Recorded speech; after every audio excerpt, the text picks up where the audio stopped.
I don't know if I wrote that or not, right? Because it was just so powerful. I mean, the actors just did it. I don't deserve this. To die like this. I was building a house. Deserves got nothing to do with it. I'll see you in hell, William Money.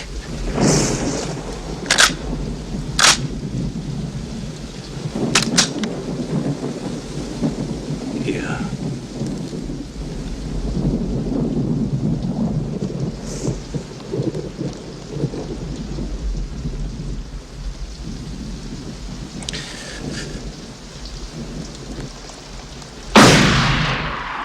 The script is the most unique of Western scripts, and one of the most unique scripts I've had, period, regardless of genre, because it did have a lot of, every character had a lot of different places to go, and a lot of changes.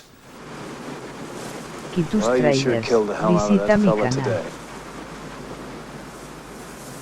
Hell yeah.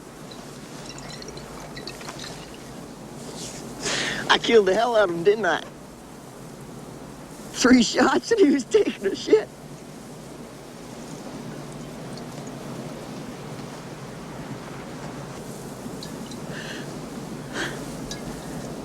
It don't seem real. I ain't gonna never breathe again, ever. How he's dead. And the other one, too. All on account of pulling a trigger. It's a hell of a thing, killing a man.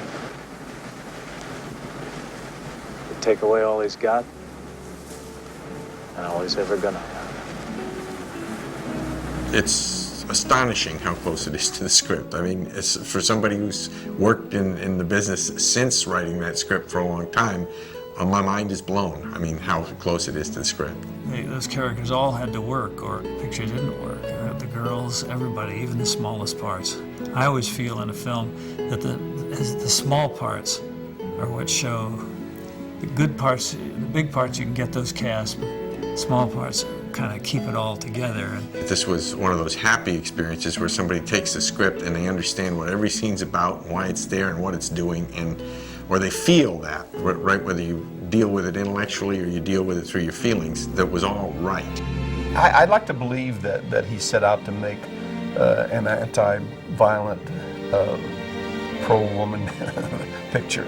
I don't think that you can read a script like this without eventually coming to grips with those causes, those kinds of things. Clint's a very caring guy, and even though he's done a lot of violent films, personally he's a very gentle soul. And I think this is something in this picture that was very close to his heart. Eastwood showed us how violence corrupts the soul, and that it was indeed all just because of pulling a trigger. In Unforgiven, a legendary star plays a classic figure of American myth, American movies, a good bad man of the West named Will Money. It is a major effort, a project Clint Eastwood has nurtured for over a decade. He brings to it the authority acquired in 36 starring roles, among them the mysterious stranger of Pale Rider.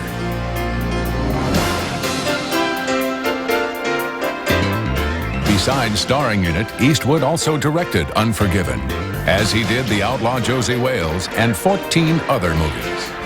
Unforgiven was shot in the fall of 1991. As he always does, Eastwood made the film entirely on location. It's in that line of serious work that includes films like Honky Tonk Man, different, risky, an expression of Eastwood's own interests and values.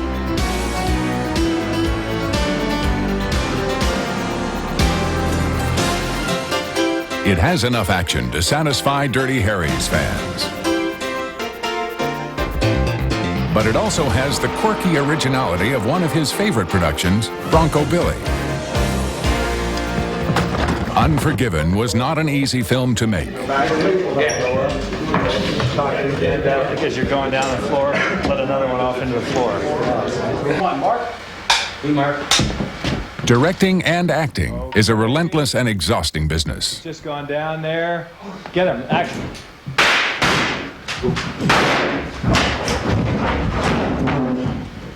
Eastwood hints this is the last time he will attempt both roles. Rolling. Action. Okay.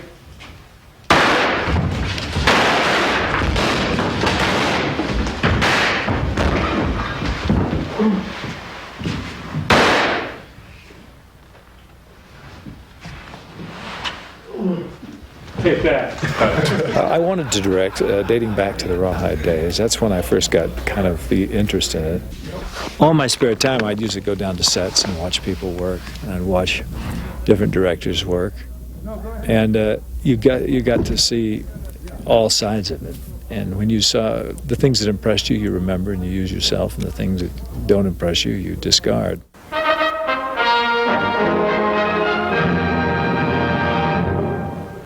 It was the beginning of his involvement with westerns, but he was frustrated by the roles television offered him.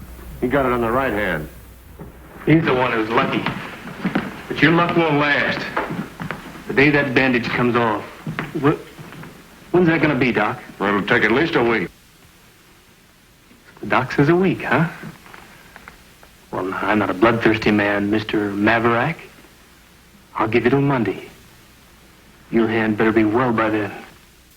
I've never thought of myself as a leading man, though I guess at one time I was considered one. I mean, somewhere I went through the whole deal of being one of the young guys bopping around town on television series back in the 50s and 60s, but I never considered myself that. I always tried to be a character actor even then. Sergio Leone, an Italian director making westerns in Spain, gave him a great and enigmatic character to play, the man with no name. Visually bold, blackly humorous, these spaghetti westerns reinvented the genre. Their popularity made Eastwood a star. Stardom would eventually guarantee his right to direct. It was Dirty Harry in 1971 that made him a superstar. It established the tough screen image he has never completely escaped. It was the fourth of Eastwood's 5 films with director Don Siegel. Unforgiven is dedicated to him and to Leone. Eastwood's style and working methods owe much to both men. Don was a guy who could get a lot on film with very little in the way of budgets. And by watching him, I tried to grab that. Now, I don't shoot quite as lean as Don, but at the same token, Don was a guy who knew exactly, he had to plan everything, he knew exactly what was going to be shot, and he would do no more. This is Dirty Harry's crucial scene. Though many critics did not realize it at the time, Eastwood is acting, playing a character. I know what you're thinking. Did he fire 6 shots or only 5? Well, to tell you the truth, in all this excitement, I've kind of lost track myself. But Ian, this is a 44 Magnum, the most powerful handgun in the world, and would blow your head clean off. You've got to ask yourself one question. Do I feel lucky? Well, do you, punk?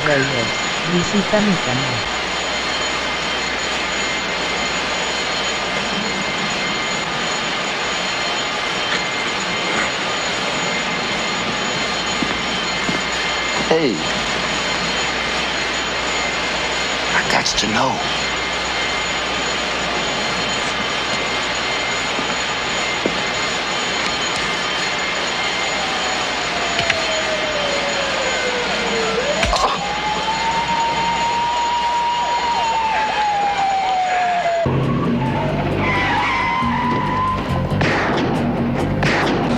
Over the years, there were 4 Dirty Harry sequels. All of them were popular. All of them featured highly imaginative action sequences.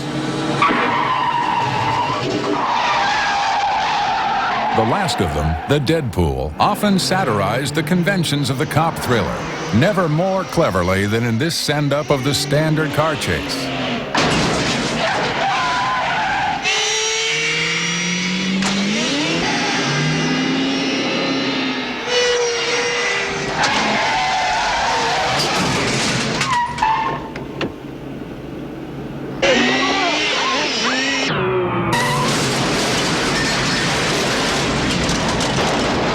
Eastwood admits he's had trouble blasting free of his most famous character.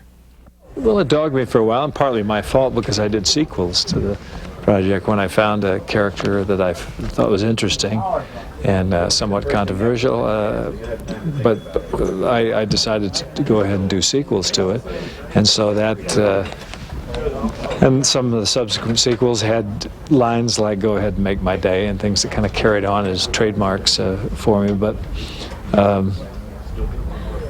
I'm getting, you do get to the point where you say, wait a second, I can only go so far with that character, and I've done a lot of other characters too. I've done a lot of other characters equally successful in other ways. Ladies and gentlemen, Bronco Billy McCoy and his horse, Buster! This is a role and a directorial project he looks back on with great affection. Miss Lily, would you like a blindfold?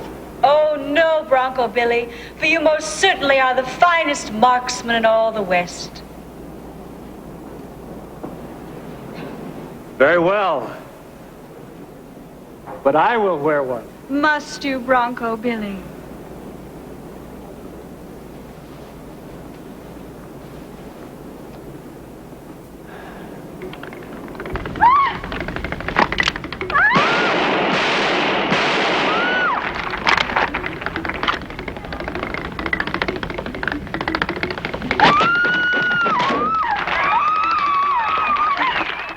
It was a naive picture, but it was a sweet story, and naive story, and it reminded me very much of a Capra film. If Capra was still directing films when that came along, I assume that's the kind of thing he might have done, and I wanted to do my Capra film. Have you ever been married? Sure. Long time ago. Did you love her? With all my heart. Sometimes that just isn't enough. What happened? I caught her in bed with my best friend. And what did you do to him? I shot her. What? What about him? He was my best friend.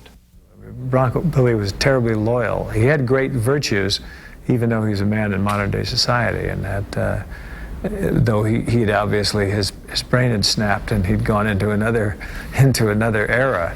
Throw your arms around this honky-tonk man. Honky Tonk Man is also about a man from another era. Co-starring Eastwood's son Kyle, it's a sweet evocation of 1930s America and an elegy for an American dreamer, a wandering country singer named Red Stovall, who almost makes it to the Grand Ole Opry.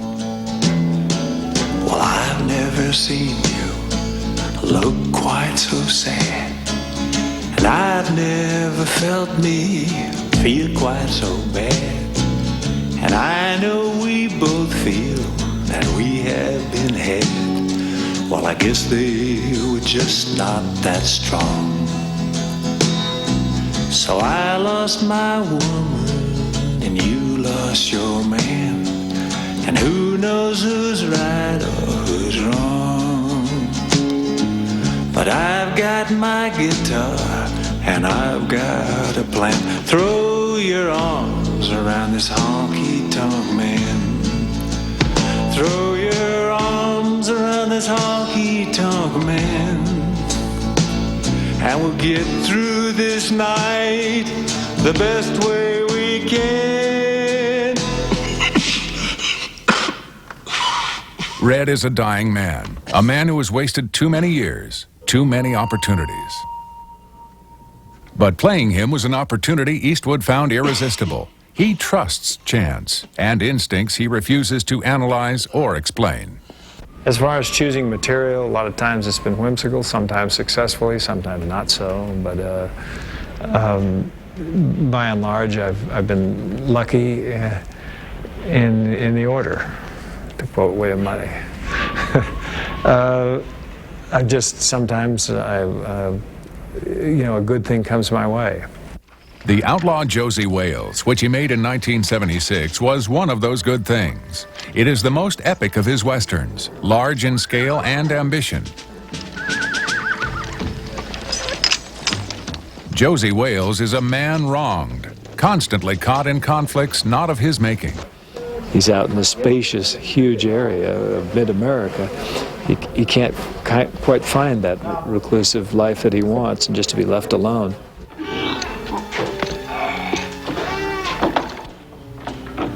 I'm looking for Josie Wales. That'd be me. You're wanted, Wales. You a bounty hunter? Man's got to do something for a living these days. Dying ain't much of a living, boy.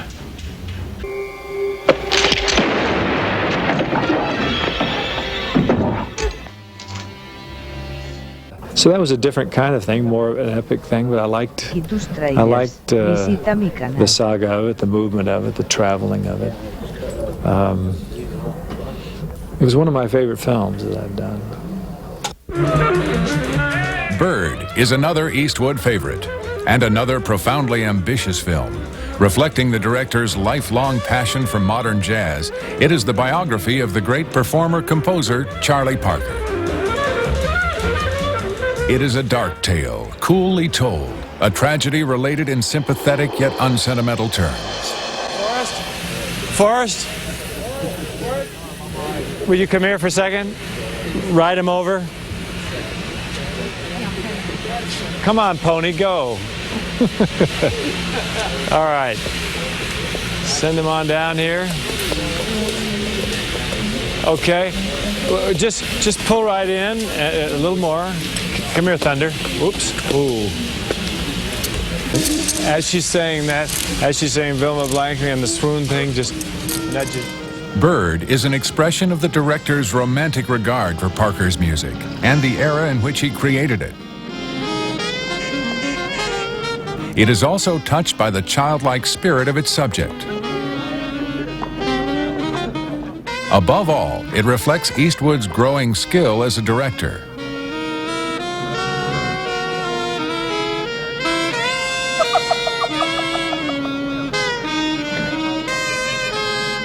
There was nothing accidental about Eastwood's involvement with Bird.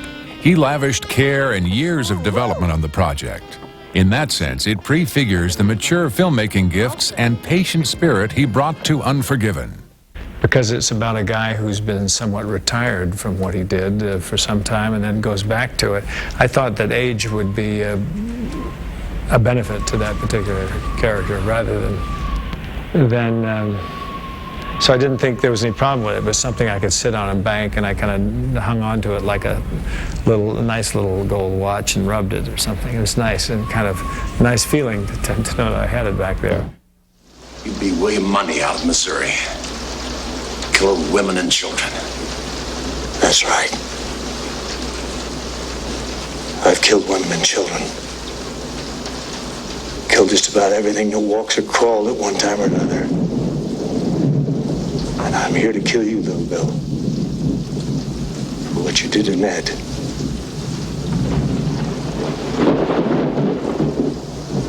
Boys better move away. Unforgiven is finally less a study in violence than an ironic meditation on its costs.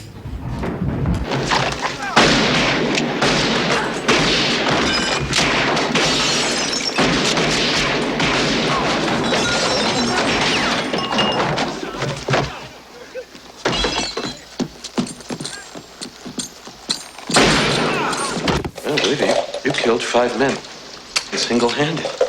I was lucky in the order. But I've always been lucky when it comes to killing folks.